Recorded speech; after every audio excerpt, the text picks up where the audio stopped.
नमस्कार, फ्रंटलाइन 24 देख रहे हैं आप। आपके साथ मैं हूँ गौरव झा और इस वक्त हम मौजूद हैं मधुबनी के मधुपुर प्रखंड स्थित बाकी गांव में। जैसा कि आपको पता है कि मणिपुर में हिंसा के दौरान यहाँ के एक जवान की मौत हो गई थी। उसे शहादत माना जा सकता है और देश के लिए वो बलिदान हुए थे। देश उनकी कुर्बानी को याद जरूर रखेगा, लेकिन परिवार का जो वर्तमान में माहौल है वो बेहद ही खराब है। यहाँ माँ का, पिता का, परिवार के लोगों का रो रो कर बुरा हाल है और सभी सरकार से कुछ न कुछ मदद की उम्मीद लगाए बैठे हैं, क्योंकि परिवार में एक वही शख्स थे जिनके ऊपर सारी जिम्मेदारी थी। अब उनके गुजर जाने के बाद रीढ़ की हड्डी टूट चुकी है। हालांकि अभी तक यहाँ पर उनका पार्थिव शरीर नहीं आया है और बताया गया है कि 7:30 बजे के आसपास पटना एयरपोर्ट पार्थिव शरीर पहुंचेगा। उसके बाद रात्रि में यहाँ घर पर पार्थिव शरीर पहुंचेगा और फिर उसके बाद सुबह में उनका अंतिम संस्कार किया जाएगा। अजय कुमार झा, जो कि बेहद ही सच्चे सिपाही माने जा सकते हैं, देश के लिए कर्तव्य निष्ठता के साथ उन्होंने अपनी जान गंवाई। मणिपुर में जैसा कि आपको पता है कि दो समुदायों के बीच में हिंसक झड़प पिछले कई वर्षों से होते जा रहा है। हालांकि पिछले साल से ये मामला तूल पकड़ते हुए आगे बढ़ रहा है, जिसमें कुकी और मैतेई समुदाय के लोग आपस में लड़ रहे हैं। इसी दौरान जब वो अपने जवान अपनी टीम के साथ निकल रहे थे, तो फिर कुकी या मैतेई समुदाय में से किसी एक ने, अपराधियों के एक समूह ने मिलकर गोलीबारी कर दी और उस दौरान एक गोली उनके सिर पर लगी और मौत हो गई।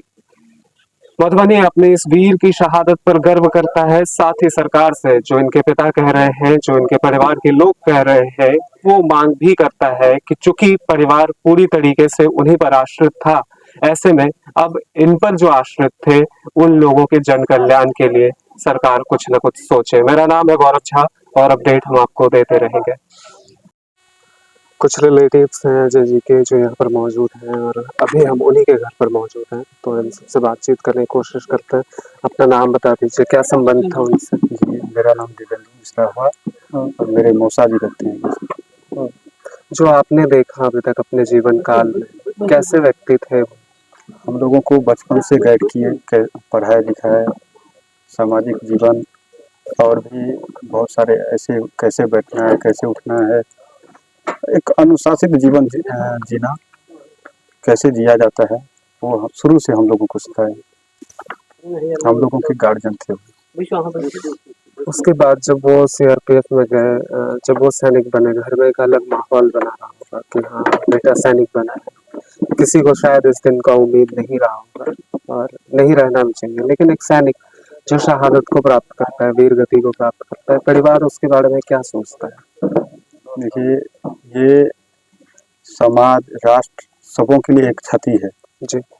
भगवान न करे ऐसा दिन किसी के साथ हो, लेकिन हम उसके साथ साथ हम लोगों के लिए एक गर्व की बात भी है कि उन्होंने देश की रक्षा के लिए अपना सर्वस्व न्यौछावर किया। बिल्कुल। अब इन परिवार की जो परिस्थिति बनेगी, बच्चे हैं छोटे घर, अब इन्हें संभालने वाला घर में कौन बचेगा? घर के गार्जियन वही थे। अब तो इस स्थिति में कहना बड़ी मुश्किल है। क्या उम्मीद लगाई जा रही है, कब तक उनका अंतिम संस्कार होगा? आज 7, 7:30 में पटना में उनका पार्थिव शरीर आएगा एयरपोर्ट पे। वहीं उनका जो राजकीय सम्मान है वो होगा। उसके बाद वहाँ से बाय रोड उनके पैतृक निवास पे लाश लाया जाएगा।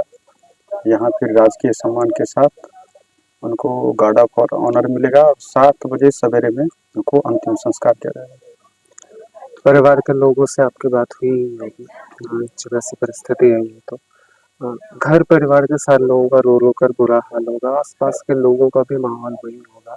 मैं ये पूछना चाहता हूँ कि जब कोई भी व्यक्ति सरहद पर होता है या देश की सेवा में होता है, सुरक्षा में लगा होता है, तो उस वक्त वो व्यक्ति सिर्फ अपनी रक्षा की बात नहीं सोचता, पूरे देश की बात सोचता है।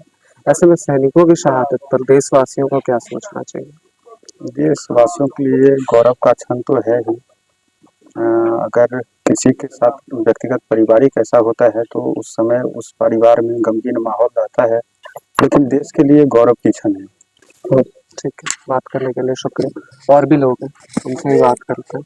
आप भी परिवार के ही हैं? हाँ, इधर का है। गांव के हैं। हाँ, ठीक है।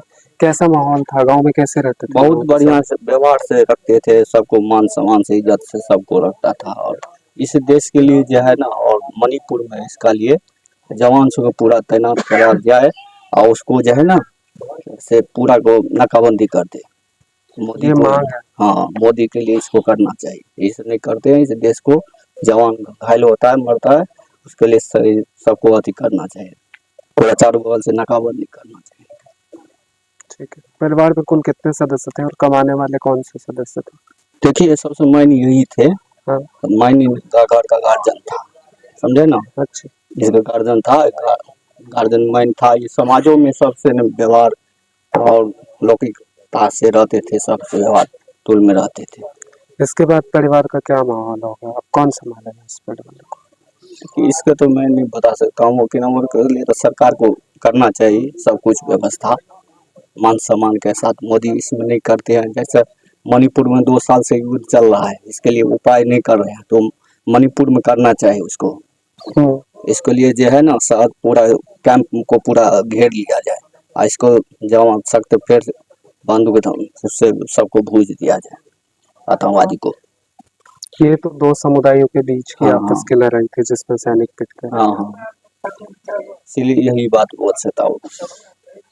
ठीक। तो इनके परिवार के और सदस्य हैं हमारे साथ, जिनसे बातचीत करने की कोशिश करते हैं।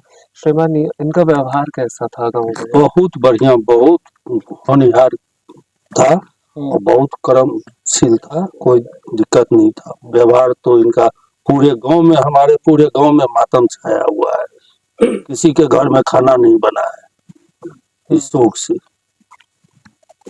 सरकार से